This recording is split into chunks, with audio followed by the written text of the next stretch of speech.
ভাই আজকের পরিষ্কার নিয়ে আপনার অনুভূতিটা কেমন? আলহামদুলিল্লাহ, ভালো লাগতেছে এভাবে একটা পরিষ্কার পরিচ্ছন্নতা অভিযানে অংশগ্রহণ করে। আমাদের গত বছর এই সম্ভবত আগস্ট মাসেই আমরা একবার এই পরিষ্কার পরিচ্ছন্নতা অভিযান পরিচালনা করেছি। তো সর্বোপরি মূল কথা হচ্ছে আমরা যে এখানে পরিষ্কার করছি একদিনের জন্য না, কাজটা আমাদের সচেতনতা খুব জরুরি, প্রতিদিনের কাজ পরিষ্কার পরিচ্ছন্ন থাকা।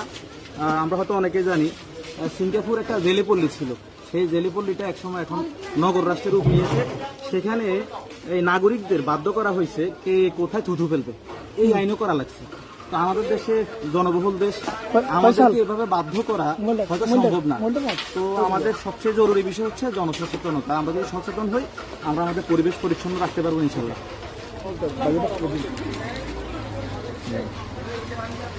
ইনশাল্লাহ আমরা সবাই যদি ঐক্যবদ্ধ থাকি, ইনশাল্লাহ আমরা আগামীতে ম্যাডামকে যে পরিষ্কার পরিচ্ছন্ন আজকে যে বার্তাটা দিচ্ছি, ইনশাল্লাহ সেটা আমরা পৌঁছে দিতে পারবো। আমি কৃতজ্ঞতা প্রকাশ করি ইসমাইল পাড়ের কাকার নিকট, কৃতজ্ঞতা প্রকাশ করি বাবলু ভাই, তিনি আমাদেরকে হ্যান্ড গ্লাভস এবং হচ্ছে বাজারের জন্য কয়েকটা ডান দিবেন, প্লাস হচ্ছে প্রত্যেকটা দোকানের জন্য কয়েকটা জুড়ি দিবেন। আমি কৃতজ্ঞতা প্রকাশ করি আমার যারা এখানে টিম রয়েছেন, কারণ এরা হচ্ছে আমার আগামী দিনে ভবিষ্যৎ।